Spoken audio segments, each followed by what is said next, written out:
Do you fear that borrowing money is a trap that you can never escape?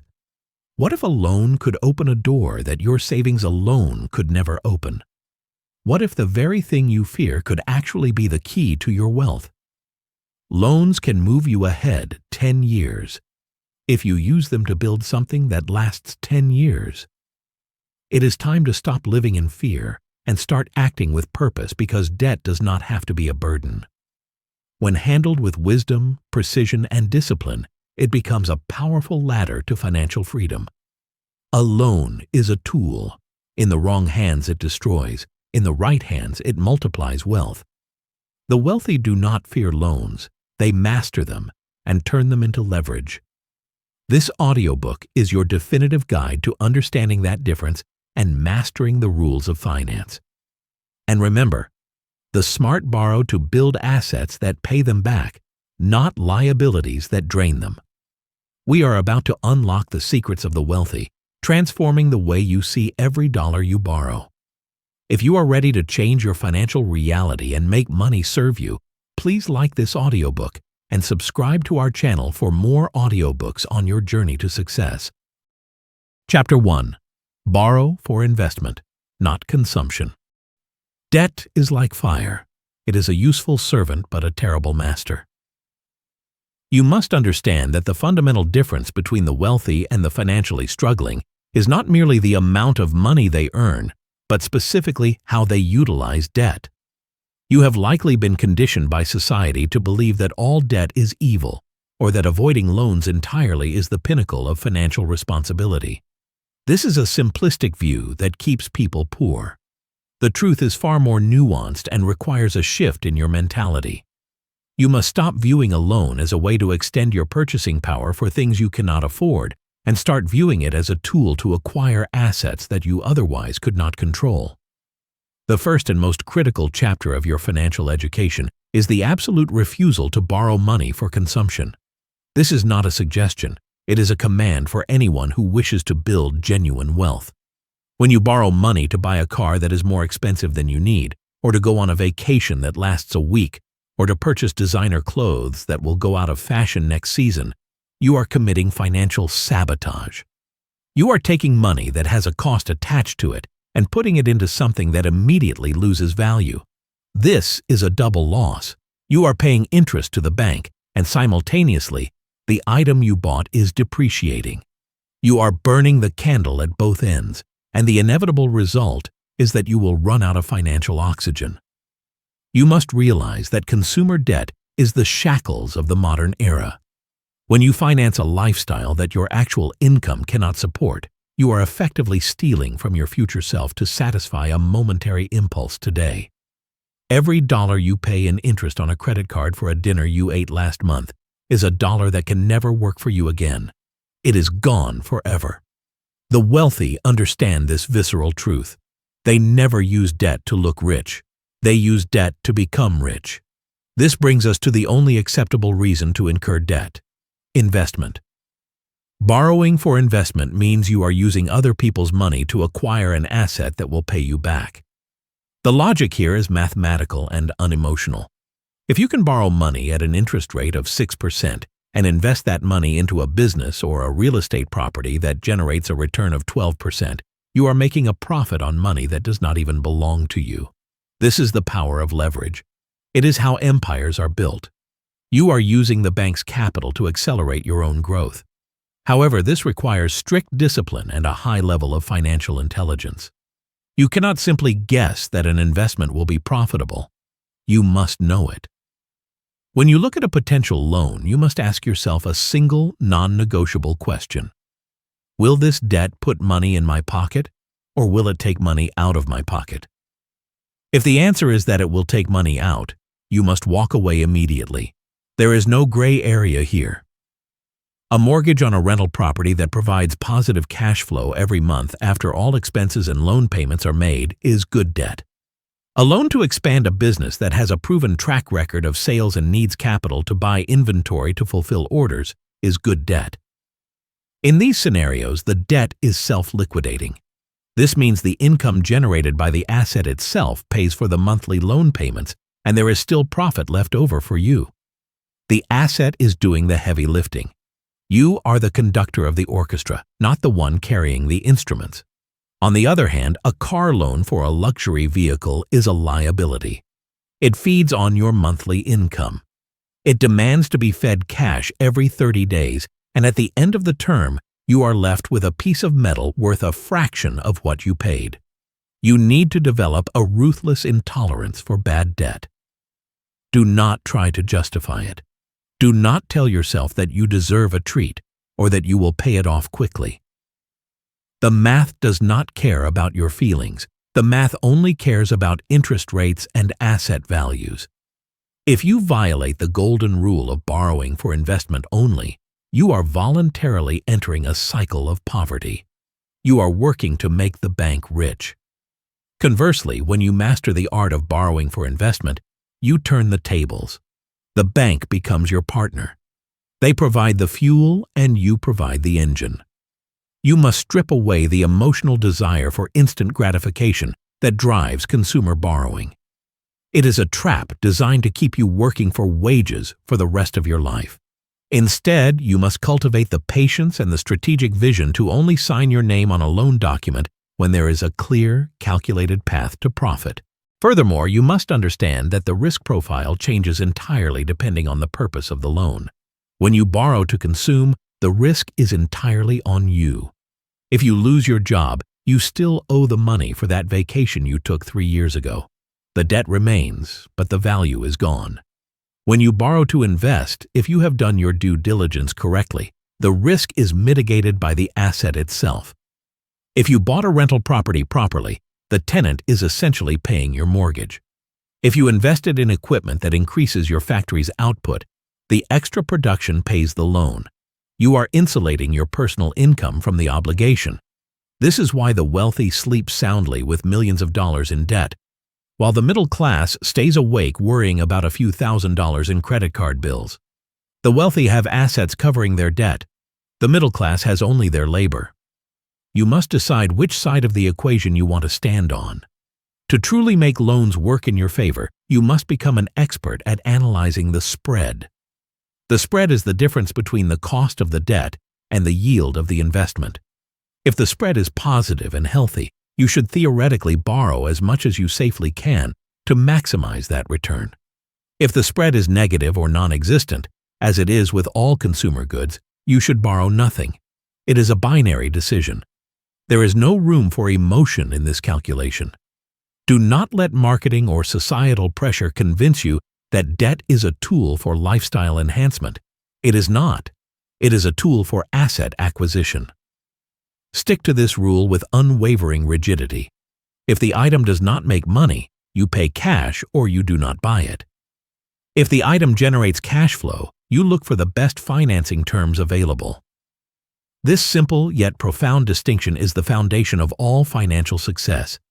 By adhering to this principle, you transform debt from a weapon that destroys your future into a lever that lifts you toward financial independence.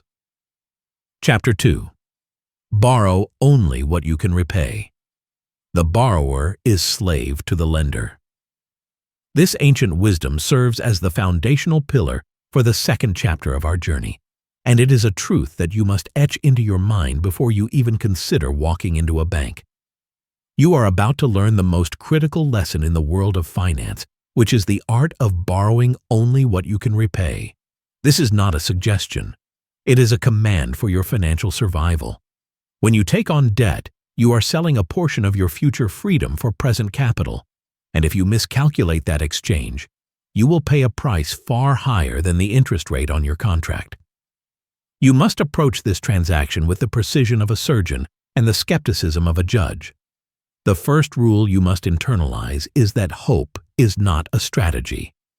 Before you sign any agreement, you must have a clear, realistic exit strategy that does not depend on miracles or good fortune. You must know exactly how you will escape the obligation you are creating. Most people fail because they borrow based on optimistic future projections rather than their cold, hard reality. They tell themselves that their business will triple its revenue in a year, or they convince themselves that a promotion is guaranteed, or they assume the market will only go up. This is a fatal error. You must never borrow money based on money you hope to earn later. You must borrow based solely on your current ability to service the debt today. Look at your bank account as it stands right now, not how you wish it would look in 6 months. If you cannot afford the payments with the income you have at this very moment, you cannot afford the loan. It is that simple. The future is unpredictable, and building a debt structure on the shifting sands of speculation is the fastest way to destroy your financial life. You must operate with absolute certainty, not vague possibilities. To ensure you remain on the safe side of this equation, you must rigorously calculate your debt-to-income ratio. This is the mathematical reality check that strips away your emotions and leaves you with the truth. You need to take your total monthly debt payments and divide them by your gross monthly income. If this number starts to creep too high, you are walking into a trap. You must ensure that your monthly payments remain comfortable, even if your financial situation tightens. Life does not care about your loan agreement. Emergencies happen, industries change, and unexpected expenses arise out of nowhere. If your budget is so tight that a single flat tire or a medical bill causes you to miss a loan payment, you have borrowed too much. You are living on a razor's edge, and eventually you will fall. This brings us to this concept of over-leveraging, which is the silent killer of wealth. Over-leveraging puts your assets at risk of seizure, and this is a threat you must take seriously. When you pledge collateral, whether it is your home, your car, or your business assets, you are giving the lender the legal right to take that property if you fail to meet your obligations. Imagine the devastation of losing the very asset you were trying to build because you were too greedy or too impatient to wait until you could afford it. You must respect the power of leverage, but you must also fear its consequences. The bank does not care about your personal circumstances. They care about their contract. If you breach that contract because you overextended yourself, the consequences will be swift and merciless. Therefore, you must always maintain a significant margin of safety between what you can borrow and what you should borrow. Just because a lender is willing to give you $100,000 does not mean you should take $100,000. Lenders are in the business of selling debt, and they will often approve you for a limit that pushes you to the absolute maximum of your capacity. Do not fall for this compliment. It is a trap. You must determine your own limit, one that is far below the ceiling the bank sets for you. This gap between what is offered and what you accept is your safety buffer. It is the breathing room that allows you to sleep at night. It ensures that even if interest rates rise or your income dips slightly, you remain in control of your destiny. You must possess the discipline to say no to excess capital. You must have the wisdom to look at a loan application and realize that less is often more. Every dollar you borrow is a dollar that demands to be fed with interest. The more you borrow, the heavier the burden you place on your future self. Your goal is to make loans work for you, not to work for your loans. By strictly adhering to the principle of borrowing only what you can unquestionably repay, you shift the power dynamic back in your favor. You become a master of capital rather than a victim of it. You proceed with confidence because you know that your foundation is solid, your math is correct, and your risk is managed. This is how the wealthy operate. They do not gamble with debt. They utilize it with calculated precision. You must do the same. Do not let ambition blind you to the risks. Be smart, be conservative, and above all, be capable of repaying every single cent you borrow, regardless of what the future holds. Chapter 3. Understand the power of leverage. You have been told a lie your entire life, that debt is inherently evil, and that the only path to financial safety is to pay for everything in cash. This chapter exists to shatter that illusion and hand you the most potent tool in the financial universe, which is the power of leverage. Leverage is the definitive dividing line between those who work for money and those who make money work for them. It is the difference between linear growth and exponential explosion.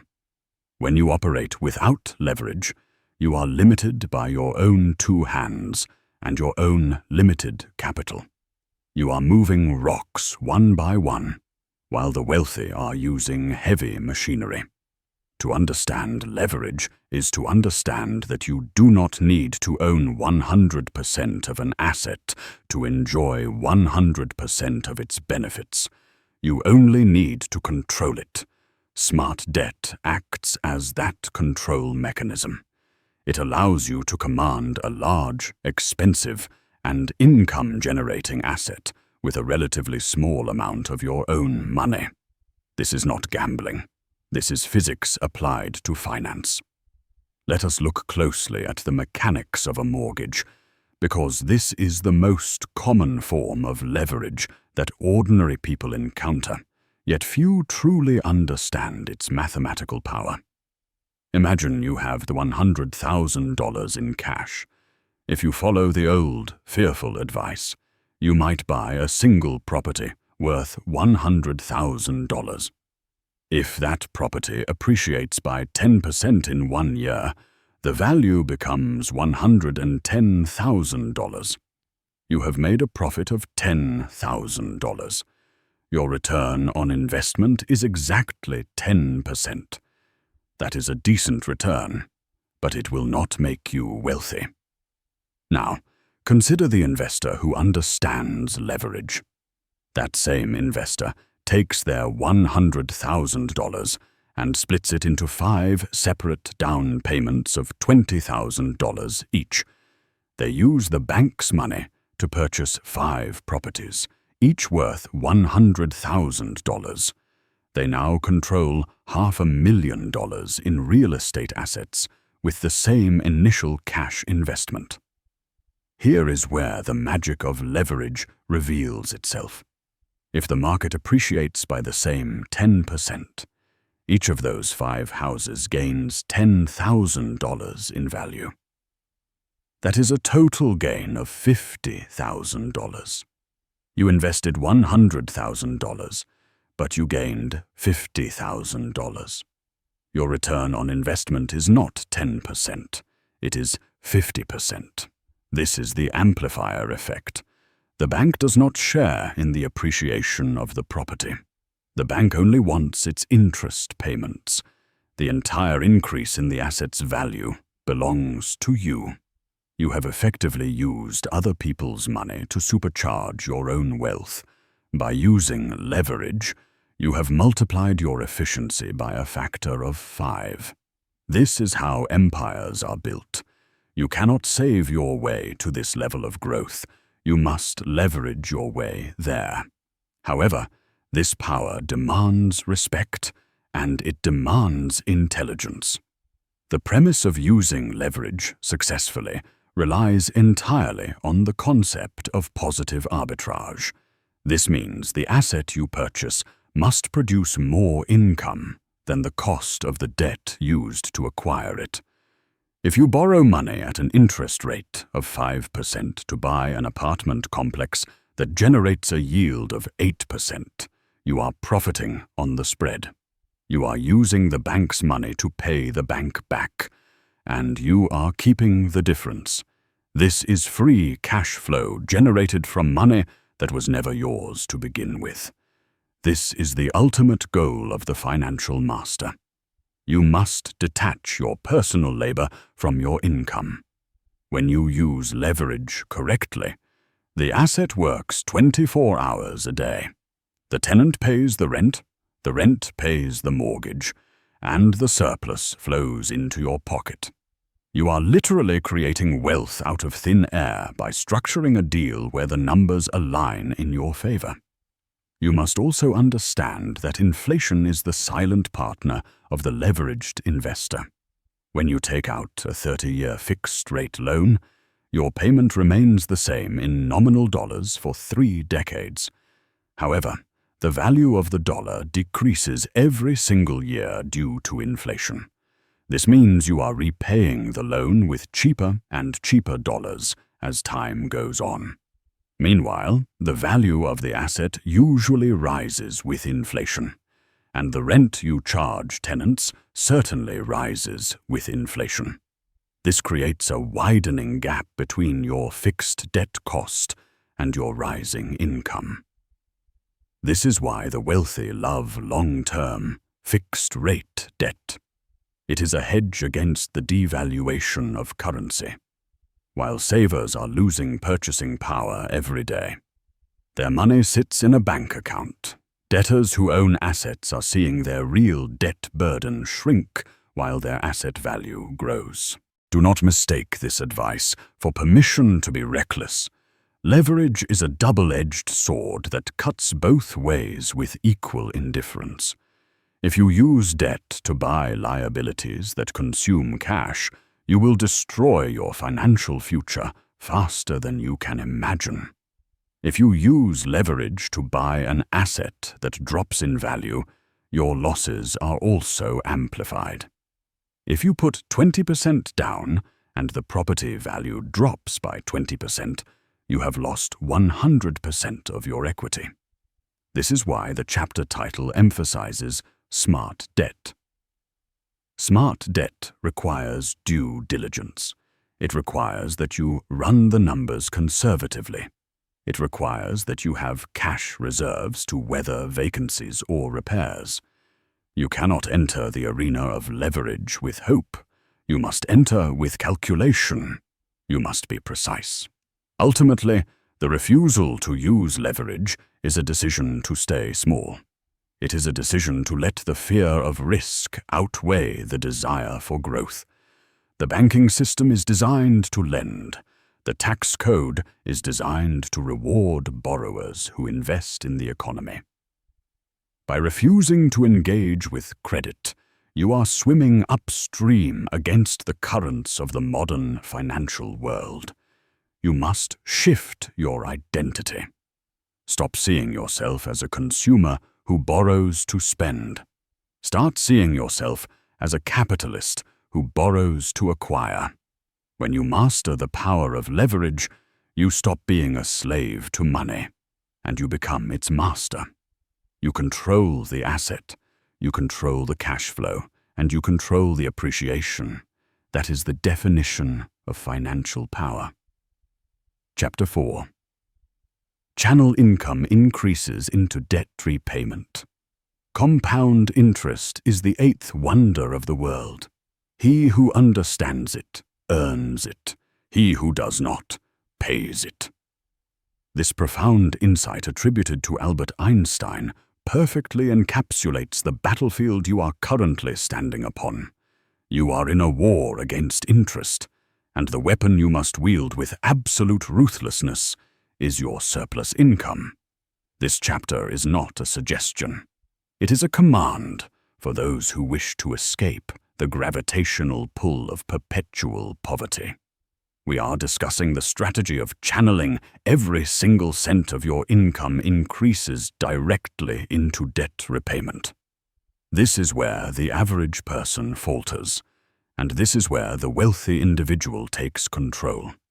When you receive a salary raise, a substantial bonus, or any form of unexpected capital, you will face a defining test of your character and financial intelligence. The world around you will scream that you deserve a reward. Marketing campaigns will tell you that you have earned the right to upgrade your car, buy more expensive clothes, or move into a larger apartment. You must reject this narrative entirely. The moment you allow your spending to rise in parallel with your income, you have fallen victim to lifestyle creep, which is the single most effective trap designed to keep you working for lenders for the rest of your life. You must understand the mechanics of the loan you are holding. In the early stages of any significant loan, particularly a mortgage or a business loan, the vast majority of your monthly payment is not reducing your debt. It is merely paying the interest. You are essentially renting the money, not paying it back. The bank has front-loaded their profit to ensure they get paid first. However, you have the power to break this cycle. Every single dollar you pay above the minimum required payment attacks the principal balance directly. When you attack the principal, you are not just reducing the debt by that specific amount. You are eliminating all the future interest that would have accrued on that dollar for the remaining years of the loan. This is a mathematical miracle that works in your favor. If you receive a raise of $500 a month, and you add that entire amount to your loan payment, you do not just pay off $500 of debt. You delete years of payments from the back end of the loan schedule. You are literally buying your freedom and purchasing your time back from the financial institution. Do not be seduced by the illusion of liquidity. Many people make the fatal error of thinking that they should keep their bonus cash in a savings account while they continue to pay high interest on a loan. This is financial illiteracy.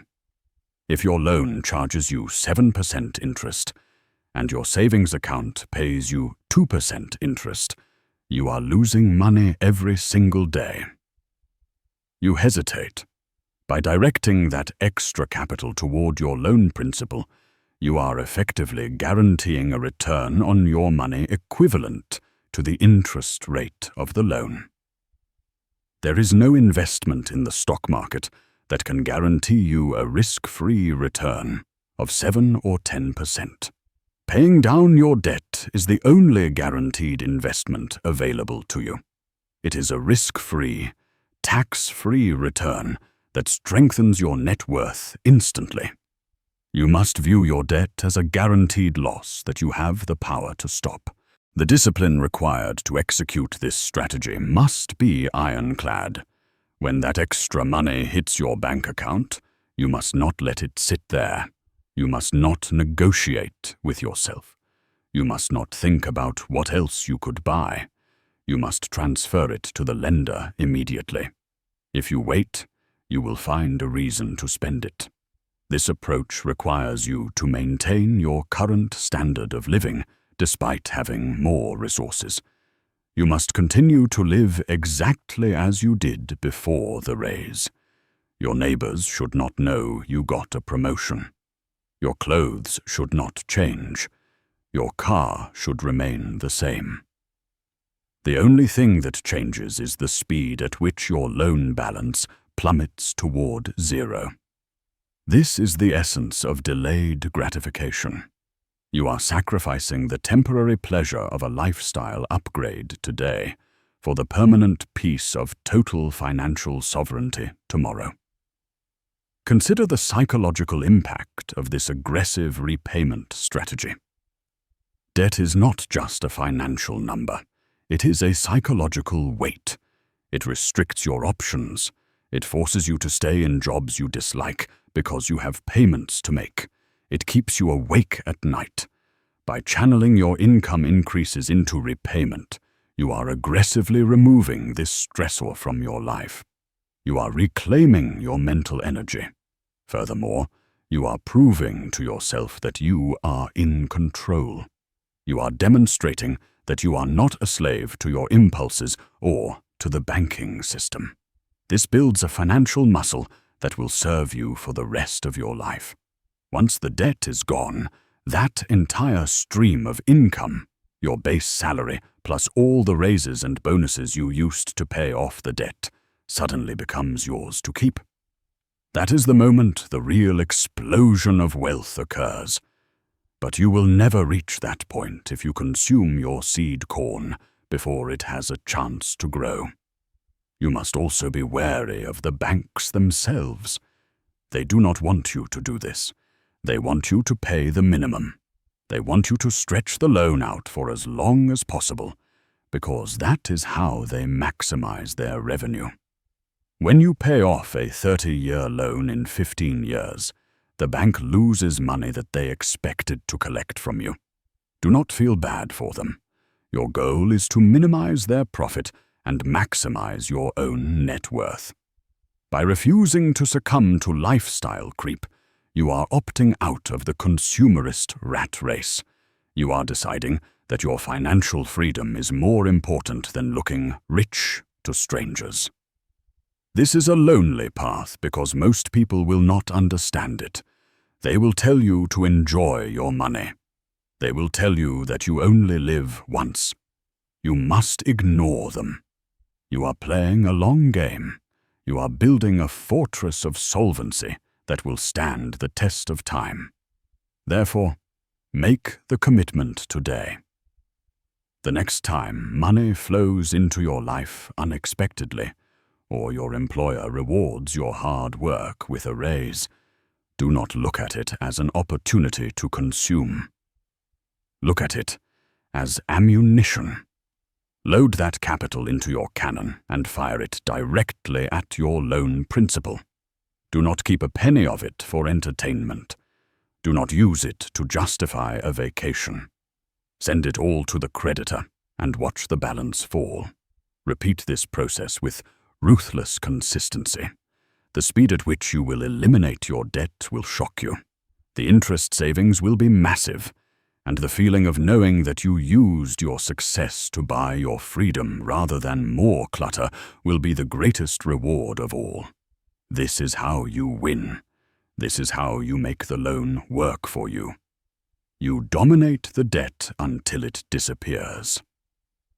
Chapter 5. Distinguish good debt from bad debt. Here is the full chapter text, written with the authoritative, sharp, and experienced tone you requested. It follows your formatting constraints. No numbered lists, no abbreviations, every contraction is expanded, and a word count exceeding 700 words.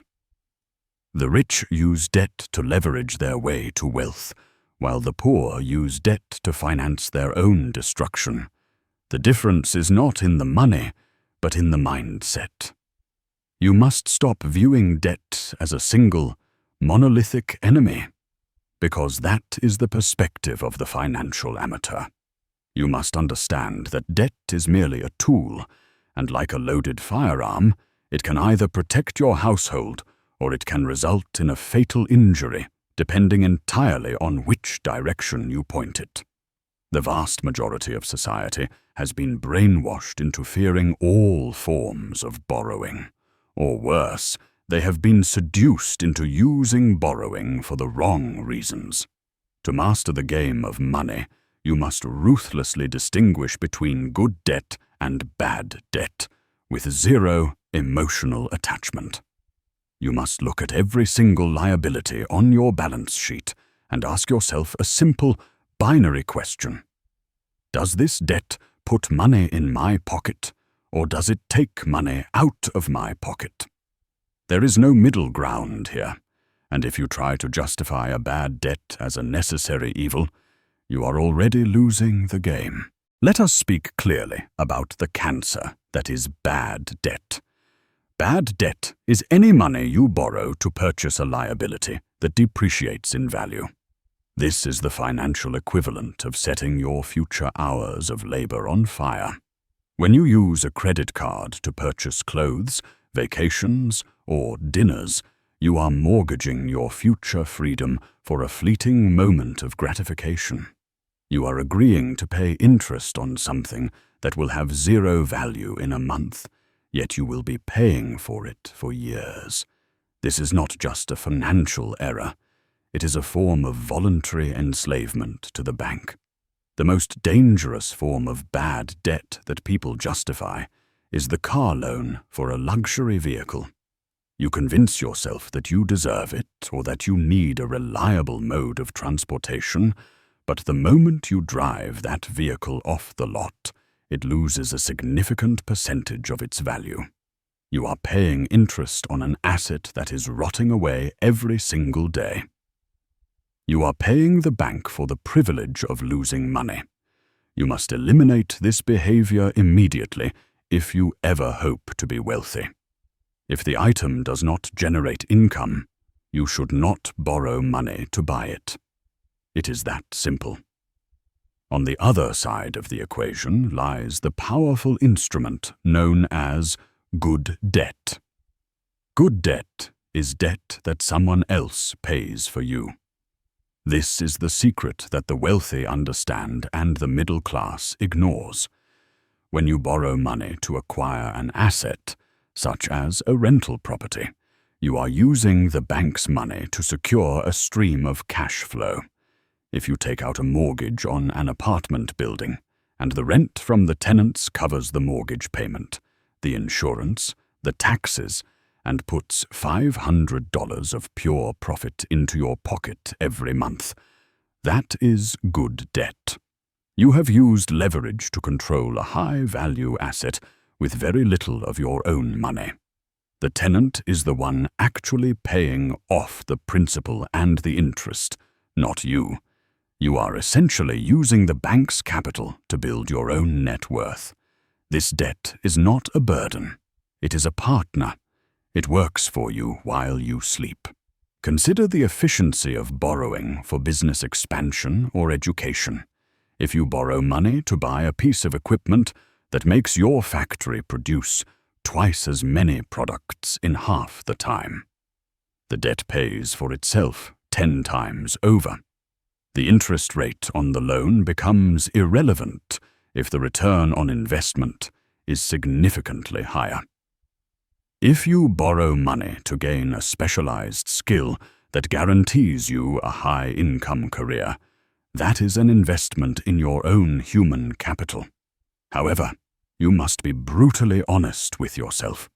A degree that does not lead to a high-paying career is bad debt disguised as an investment. You cannot blindly assume that all education is good debt. You must run the numbers. You must calculate the return on investment. If the math does not work, the debt is bad, regardless of how noble the intention may seem. Furthermore, you must understand the tax implications that separate the winners from the losers. The tax code in almost every developed nation is written to reward producers and investors while punishing consumers. The interest you pay on bad debt, such as your personal credit card or your personal car loan, is paid with after-tax dollars. You have to earn the money, pay income tax on it, and then pay the bank. It is the most expensive way to live. However, the interest on good debt is often tax-deductible. The government effectively subsidizes your investment activities. When you own rental real estate or a business, the interest payments are expenses that lower your taxable income. This means that borrowing money to get rich is actually cheaper than borrowing money to look rich. You are legally allowed to use the cost of your debt to pay fewer taxes, which creates a virtuous cycle of wealth accumulation. You need to take an inventory of your financial life today. Do not wait for tomorrow. Look at every loan you hold. If you have bad debt, you are bleeding. You must attack it with a vengeance. You must liquidate liabilities if necessary to pay off that debt. Sell the car that is too expensive. Cut up the credit cards that tempt you to spend. Stop financing a lifestyle you have not earned. At the same time, you must not be afraid to take on good debt when the opportunity arises. Do not let the fear of debt stop you from acquiring assets. The goal is not to be debt-free. The goal is to be financially free. There is a massive difference. A person with zero debt and zero assets is safe, but they are not wealthy. A person with millions in good debt and tens of millions in assets is wealthy. You must have the courage to leverage capital, but you must have the discipline to never use that leverage for consumption. Ultimately, making loans work for you requires a level of maturity that most people simply do not possess. It requires you to delay gratification. It requires you to suppress your ego. It requires you to stop trying to impress your neighbors with toys you cannot afford and start impressing your accountant with assets that generate cash. You must become a master of allocation. Every dollar you borrow must have a mission. It must be a soldier sent out to capture more territory for your financial empire. If the dollar you borrow is not bringing back friends, do not borrow it. You must control the debt, or the debt will control you. Distinguish between the two with absolute clarity. Eliminate the parasites that drain your wallet, and nurture the investments that feed your future. This is the only path to true financial sovereignty. Chapter 6. Avoid refinancing traps. You must listen very carefully, because the financial industry is designed to keep you in debt forever, and refinancing is often the bait they use to trap you. You are likely looking at your current loan and feeling the weight of the monthly payments, and suddenly a banker or an advertisement offers you a lifeline. They promise you lower monthly payments and a slightly lower interest rate, and it seems like a gift from the heavens. Do not be a fool.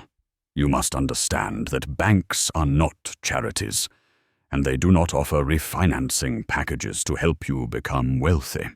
They offer them to ensure you remain their servant for another decade. The moment you sign those refinancing papers without a rigorous mathematical analysis, you are often committing financial suicide in the long run. You are trading a temporary feeling of relief for a permanent loss of wealth. The first illusion you must shatter is the obsession with the monthly payment amount. This is the primary trick lenders use to manipulate the financially illiterate. They will show you that your payment will drop by $200, and your brain immediately calculates what you can buy with that extra money. However, you must look at the total cost of the loan. When you lower a monthly payment, you are almost always extending the duration of the loan. You are taking a debt that you were scheduled to pay off in 10 years and stretching it out over 20 years. You are choosing to remain in shackles for a longer period just to have a little more cash in your pocket today. This is not financial strategy. This is weakness. You are choosing comfort now at the expense of your future freedom. Furthermore, you must consider the brutal reality of amortization tables. In the early years of any loan, the vast majority of your payment goes toward interest, not the principal. You spend years fighting to chip away at the actual debt. When you refinance, you often reset this clock. You go back to the beginning of the amortization schedule, where your payments are once again dominated by interest. You effectively throw away the progress you made in the earlier years of your original loan. The bank loves this because they get to collect the front-loaded interest from you all over again. You are running on a treadmill, sweating and working hard, but the moment you refinance, you step off and move the treadmill back to the starting line.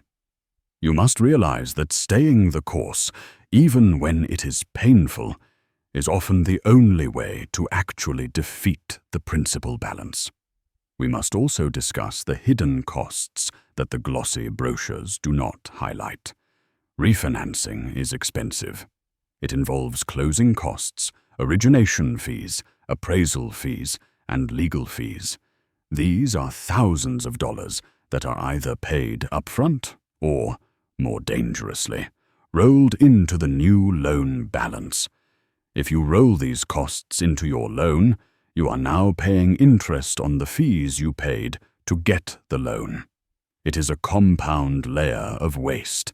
You must calculate the break-even point. If it takes you 5 years of lower payments just to recoup the closing costs of the refinance, and you plan to move or pay off the loan in 4 years, you have literally thrown money into a fire. You must not ignore these friction costs because they eat away at any theoretical savings the lower interest rate might offer. There is also a dangerous psychological aspect to refinancing that you must confront. When you refinance to lower your pressure, you destroy your financial discipline. You signal to your subconscious mind that whenever things get difficult, You can just restructure the debt rather than paying it off. This mindset is poison to wealth building. The pain of a high monthly payment is a powerful motivator. It forces you to budget, to economize, and to focus on increasing your income. When you remove that pain via refinancing, you become complacent. You lose the urgency required to become debt-free. You begin to view debt as a permanent fixture in your life, rather than an enemy that must be eliminated. You must maintain the intensity of your original repayment plan. Let us look at the pure mathematics of the term extension. Imagine you have 15 years left on a mortgage at 6% interest. You refinance to a 5% interest rate, which sounds attractive, but you reset the loan to a 30-year term. Even though the rate is lower, the fact that you are paying interest for an additional 15 years means the total amount of money you give the bank will be significantly higher. You will end up paying tens of thousands of dollars more for the same house. Is that a victory? No. That is a defeat disguised as a discount. The lower rate is irrelevant if the time horizon is expanded excessively. Interest is the cost of renting money, and the longer you rent it, the more you pay, regardless of the daily rate. The only time you should ever consider refinancing is when the mathematical savings are undeniable and substantial. This means the interest rate drop must be massive, and you must not extend the term of the loan. In fact, the only smart way to refinance is to secure a lower rate, but keep your monthly payment exactly the same, thereby shortening the term of the loan. However, most people do not have the discipline to do this. They take the lower payment and spend the difference. You must be different. You must be smarter. Unless you can prove on a spreadsheet that the total interest paid over the life of the new loan, including all fees, is significantly lower than your current path, you must stay away from the refinancing trap. Stick to your original plan with iron determination. Do not let the siren song of lower monthly payments lure you into the rocks. Your goal is not to be comfortable while in debt. Your goal is to get out of debt.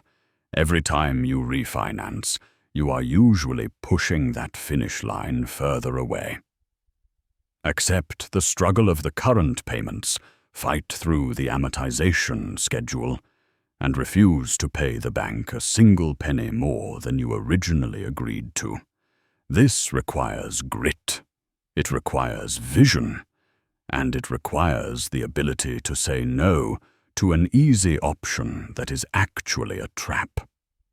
Keep your eyes on the horizon of total financial freedom, and do not let administrative fees and extended terms steal your victory. Chapter 7. Build an emergency fund before borrowing. By failing to prepare, you are preparing to fail. Benjamin Franklin. You must understand that entering into the world of debt without a fortification of cash is an act of financial negligence that borders on recklessness. Before you even consider signing a loan agreement or approaching a bank for capital, you must have a fully funded emergency fund in place. This is not merely a suggestion or a polite recommendation for your financial well-being. It is an absolute, non-negotiable requirement for anyone who wishes to survive the brutal reality of the economic world. If you choose to ignore this fundamental rule, you are building a house of cards that will inevitably collapse the moment the wind blows. An emergency fund is not an investment account, nor is it a savings jar for your next vacation. It is a survival mechanism. It is the only barrier standing between you and total financial ruin when life inevitably throws a crisis in your direction. You must realize that the bank does not care about your personal tragedies. The lender does not care if you lose your job, if your car engine fails, or if a medical emergency drains your checking account. The lender cares only about the contract, and the contract demands payment on a specific date, regardless of your circumstances. When you take on a loan, you are creating a fixed obligation in a world defined by variable events. You are promising to pay a specific amount of money every single month, but your income and your expenses are never truly guaranteed to remain stable. This creates a dangerous mismatch that can destroy you if you are not prepared. Without a separate cash reserve, you have zero margin for error. If your income stops for even 1 month, or if an unexpected expense arises that equals your loan payment, you are instantly in a crisis. This is where the trap opens up beneath your feet. Without liquidity, you cannot service your debt. When you cannot service your debt, you do not just lose money. You lose your reputation, your credit score, and eventually, the very assets you were trying to acquire. The emergency fund acts as a shock absorber. It ensures that when the unexpected happens, you can continue to function. You can continue to make your loan payments without panic and without missing a beat. This liquidity buys you time, and in the world of finance, time is the most valuable commodity you can possess.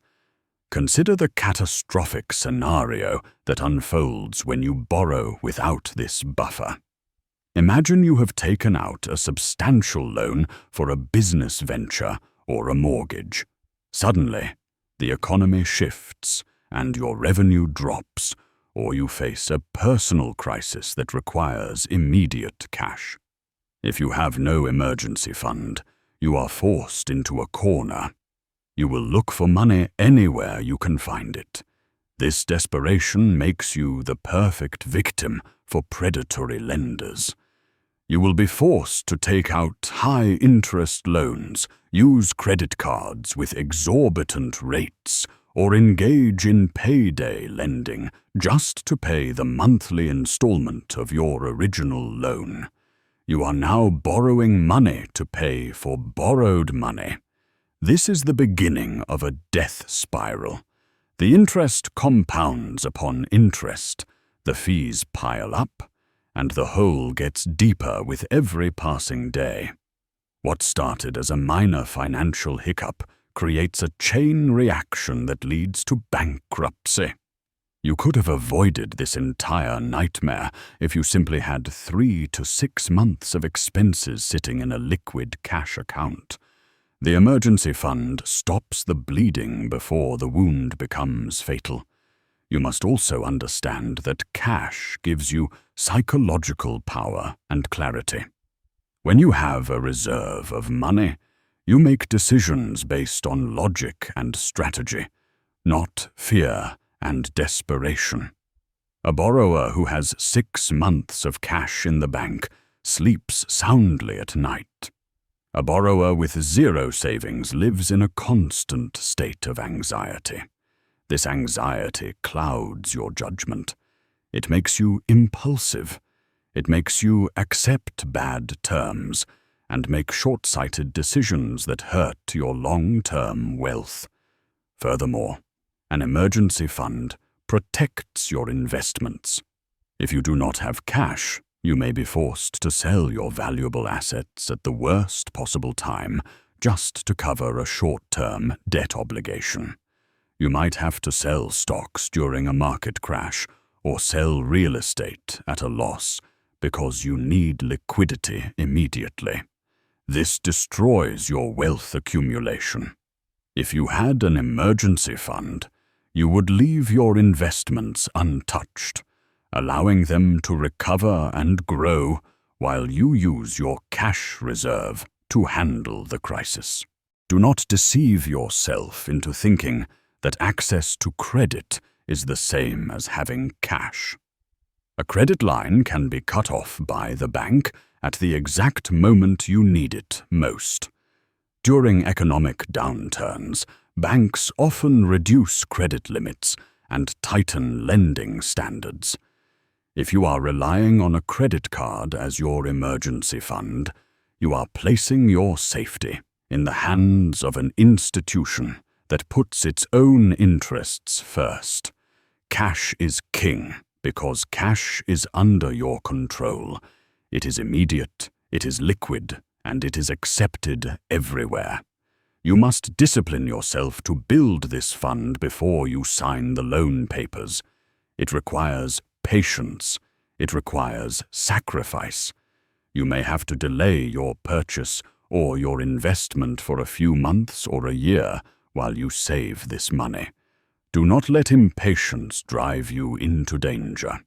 The market will always be there. The opportunities will always exist. But if you enter the arena without protection, you will be wiped out. Therefore, the rule stands firm. Calculate your monthly expenses, including the new loan payment you intend to take on. Multiply that number by 6 until you see that amount sitting in a separate, accessible bank account. You are not ready to borrow. Do not rationalize your way out of this.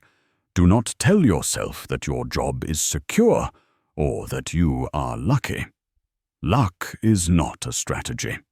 Hope is not a financial plan. The emergency fund is your insurance policy against the unpredictable nature of life. It transforms a potential disaster into a mere inconvenience. It allows you to be a master of your debt rather than a slave to it. Build the fund. Secure your foundation. Only then do you have the permission to leverage other people's money for your own gain. Anything less is gambling, and the house always wins against a gambler who has run out of chips. Be smart, be prepared, and do not borrow a single cent until you have the cash to weather the storm. Chapter 8. Stick to your budget. You must understand that the moment you signed the papers to take out a loan, you entered into a battlefield where the only weapon that matters is your discipline. The financial world is not designed to hold your hand or to forgive your mistakes. It is a cold and mathematical system that rewards precision and ruthlessly punishes negligence. This chapter is the most critical component of your financial survival because it addresses the fundamental mechanism that controls your destiny. That mechanism is your budget. You might think that a budget is a simple list of income and expenses, but you are wrong. A budget is a strategic battle plan. It is the iron wall that stands between you and bankruptcy. It is the only tool that ensures the loan you have taken remains a servant to your ambitions rather than becoming a master that enslaves your future. If you do not have a budget, you are driving a car at full speed with your eyes closed, and the crash is not a possibility. It is an inevitability. You must abandon the childish notion that budgeting is restrictive or boring. Budgeting is the act of telling your money exactly where to go instead of wondering where it went. It is the ultimate act of control. When you have debt, you do not have the luxury of financial ambiguity. You must know the location and the assignment of every single penny that flows through your hands. The first rule of engagement in this chapter is to completely reframe how you view your loan repayment. Most people make the catastrophic error of treating their loan payment as a variable expense or something they address after they have satisfied their lifestyle desires. This is the path to ruin. You must treat your loan repayment as a mandatory fixed cost, identical in importance to the rent that keeps a roof over your head or the food that keeps you alive. It is not an optional expense that you pay if you have money left over at the end of the month. It is the first check you write. It is the first transfer you authorize. You must structure your financial life so that the loan repayment is deducted from your resources before you even have the chance to consider spending money on anything else. This requires a psychological shift from being a consumer to being a capital allocator. When you view the repayment as mandatory, you strip away the temptation to skip a month or to pay less than you should.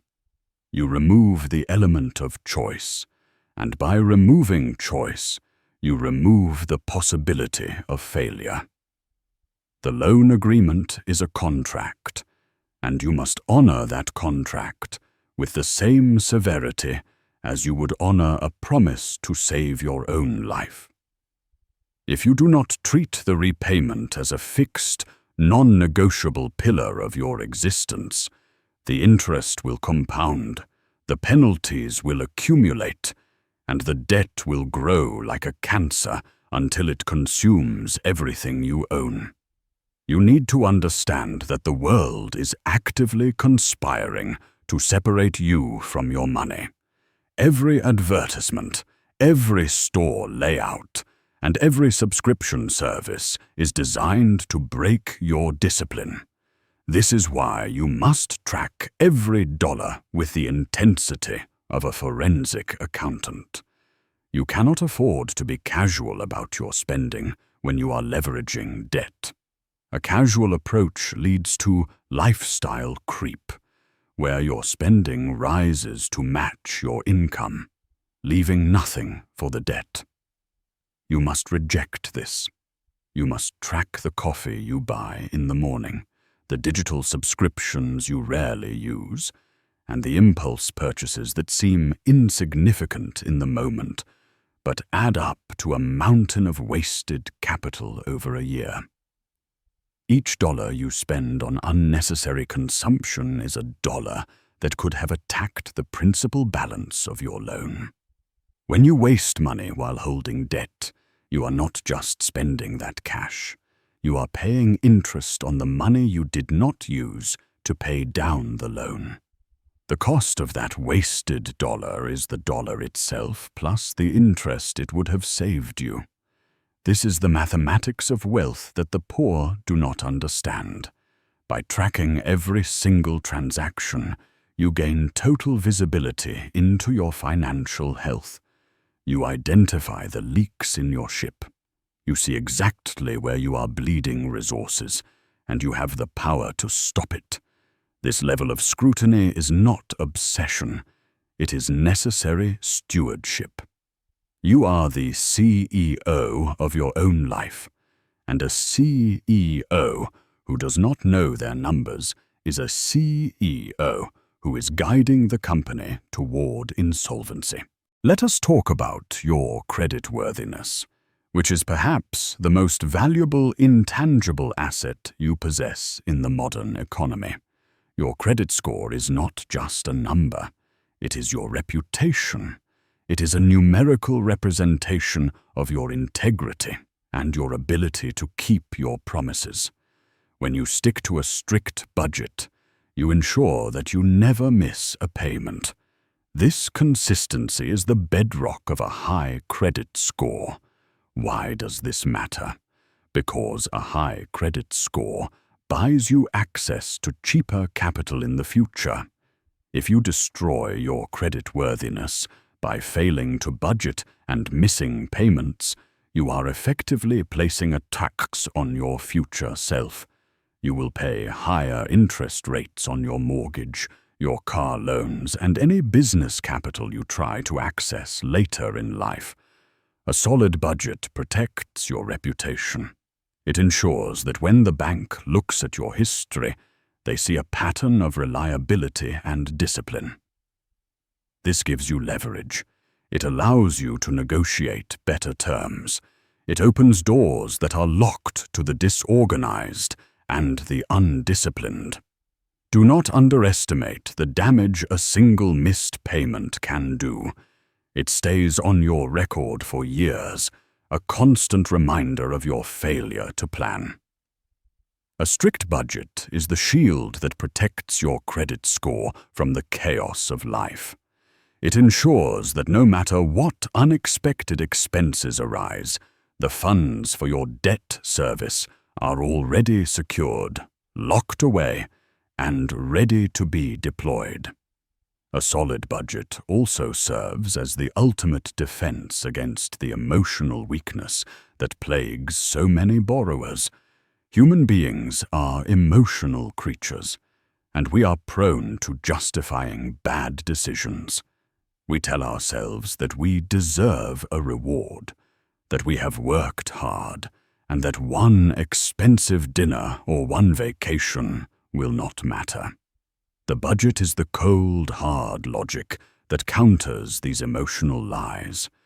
When you have a strict budget, you do not have to rely on your willpower in the heat of the moment. The decision has already been made.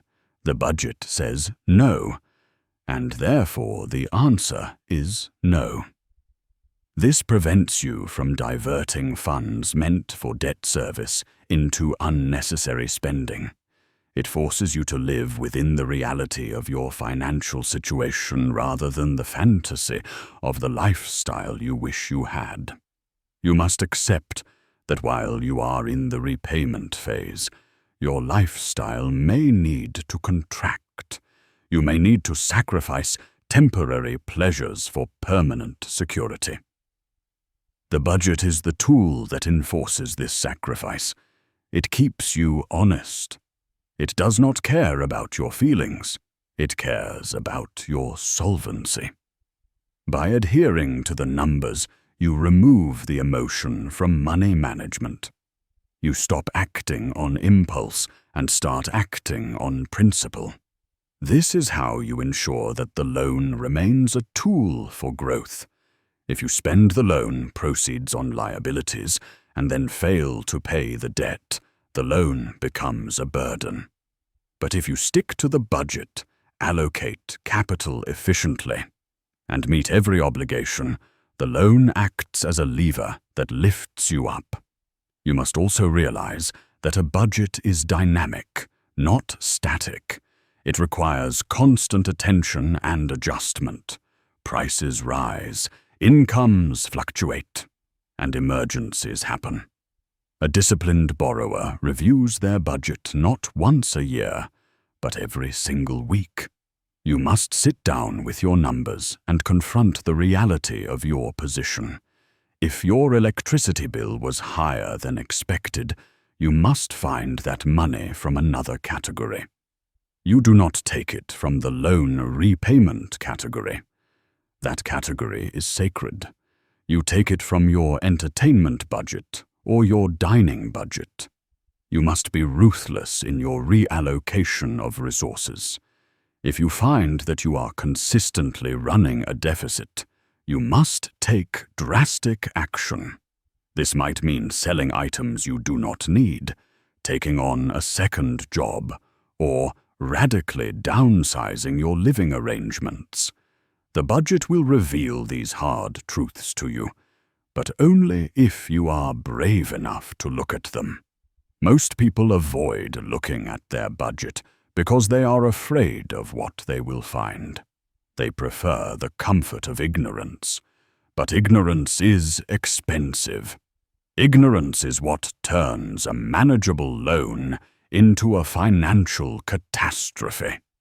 You must have the courage to face the numbers, no matter how ugly they are, and the discipline to do what is necessary to fix them. Furthermore, A strict budget allows you to harness the power of velocity. When you have total control over your cash flow, you will often find that you can squeeze out extra money. You might find that by cooking at home instead of eating out, you save several $100s a month. A disciplined borrower does not spend this surplus. They throw it at the principal of the loan. This is how you accelerate your path to freedom. By paying more than the minimum, you attack the balance that generates the interest. This creates a snowball effect where the amount of interest you pay decreases every month, allowing more of your payment to go toward the principal. You cannot execute this strategy without a budget. Without a budget, that extra money simply disappears into the void of daily consumption. With a budget, every dollar is a soldier that you command. You direct your surplus to the front lines of your debt, decimating the obligation years ahead of schedule. This is the difference between those who struggle with debt for decades and those who use debt to build empires. The difference is not luck. The difference is the rigor of their budgeting process. Let us delve deeper into the concept of the loan as a tool for growth. Leverage is a double-edged sword. It cuts both ways. If you use a loan to buy an asset that appreciates, like real estate or a business, and you manage the cash flow with a strict budget, you create wealth. You are using other people's money to increase your net worth. However, this delicate equation relies entirely on your ability to service the debt. If you fail to budget, you might miss a payment even if the underlying investment is sound.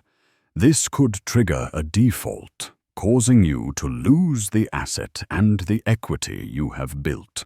Therefore, the budget is the safety mechanism that protects your investment. It ensures that the cost of carrying the debt never exceeds your capacity to pay. It forces you to maintain liquidity. It forces you to build cash reserves within the budget to handle vacancies, repairs, or business downturns. A budget for a borrower is not just about household expenses. It is a risk management system. It calculates the worst-case scenarios and prepares for them. It ensures that you are never caught off guard. You must cultivate a disdain for waste. In the context of this chapter, waste is the enemy. Every dollar that is not working for you is working against you. When you pay interest on a loan, you are renting money. You are paying for the privilege of using capital that does not belong to you. If you do not have a budget, you are likely renting that money for longer than necessary, which means you are overpaying for the product. A budget helps you minimize the duration of the loan by maximizing your repayment efficiency. It compels you to question every expense. Do you really need that new subscription? Is that brand name clothing item necessary for your survival or your business success? If the answer is no, the money goes to the debt. This requires a level of maturity that is rare in today's society. We are conditioned to seek instant gratification. We are told that we can have it all now and pay for it later. The disciplined borrower rejects this narrative. The disciplined borrower understands that the pain of discipline is far less than the pain of regret. The regret of bankruptcy, of lost assets, of destroyed credit is a heavy burden to carry. The pain of sticking to a budget is merely the effort of paying attention. Consider the psychological peace that comes with a strict budget. When you do not budget, you live in a state of low-level anxiety. You are never quite sure if a check will bounce or if you will have enough for the mortgage. This anxiety drains your mental energy, making you less effective at your job and in your relationships. When you budget, you eliminate this anxiety. You know exactly where you stand. You know that the debt is being handled. You sleep better at night. This clarity of mind allows you to focus on increasing your income, which is the other side of the equation. When you are not stressed about survival, you can focus on expansion. You can look for new investment opportunities. You can perform better at work. The budget frees your mind from the chaos of survival mode. It gives you the stable platform you need to launch your success. It transforms the loan from a source of stress into a manageable line item on a spreadsheet. You stop fearing the mailman or the ringing phone. You regain your dignity.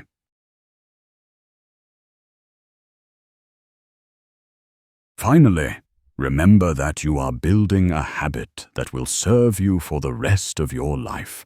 The skills you develop while paying off this loan, the meticulous tracking, the delayed gratification, the strategic allocation of capital, are the exact same skills that will make you wealthy.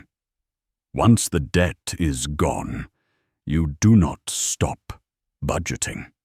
You simply redirect the flow of money. Instead of sending that mandatory fixed cost to the bank to pay off a loan, you send it to your investment accounts. You continue to live with the same discipline, but now the interest is working for you, not against you. You become the lender, not the borrower. But you can never reach that stage if you cannot master the basics now. You cannot command millions if you cannot manage thousands. This chapter is your training ground. It is the crucible in which your financial character is forged. Do not look for shortcuts. Do not look for easy ways out. There are none. There is only the budget. There is only the discipline to stick to it. There is only the daily grind of making the right choice over and over again until the debt is defeated. Stick to your budget. Treat it as law. Let it be the bridge that carries you from the island of debt to the continent of wealth. Do not deviate. Do not falter. Your financial freedom depends entirely on your ability to execute this simple yet profoundly difficult command.